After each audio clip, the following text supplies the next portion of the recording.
صراط مستقیم کی۔ صراط کا مطلب جو ہے یہ یعنی بالآخر اس کا معنی راستہ ہی لیا گیا ہے۔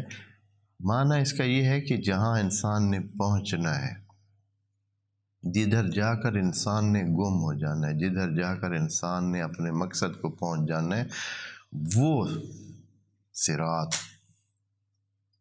معنی اس کا اصل میں ہے عربی میں نگلنا کا، یعنی جب انسان اپنے مقصد کی طرف راستے پہ چل کے جاتا ہے تو پھر اس راستے کے بعد مقصد پہ پہنچ کر مقصد میں گم ہو جاتا ہے، یعنی مقصد کا حصہ بن جاتا ہے۔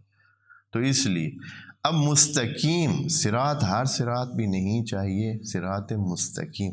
مستقیم کا معنی زیادہ تر نے سیدھا کیا ہے، لیکن سیدھا معنی اس کا ہے نہیں،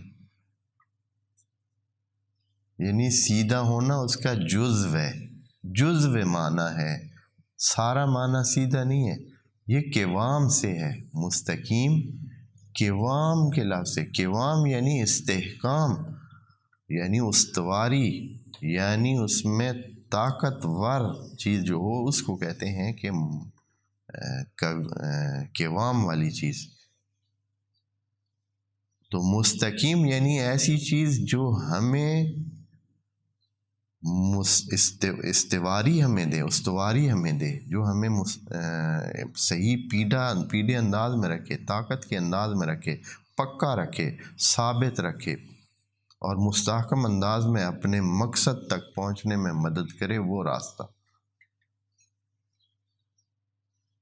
جو کہ چاہے اس میں فاعل اس کا لے لیں استقامہ سے، یا اس میں مفعول لیں، یا تو یوں معنی کریں گے کہ ایسا راستہ جو ہمیں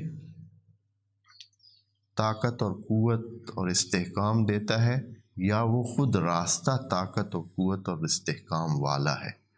اگر اس میں فاعل کریں تو وہ جو طاقت، قوت اور استحکام دیتا ہے وہ راستہ، یا یہ ہے کہ خود راستہ جو طاقت اور قوت اور استحکام والا ہے، ہم اس پہ چلنا چاہتے ہیں۔ اہدنا الصراط المستقیم۔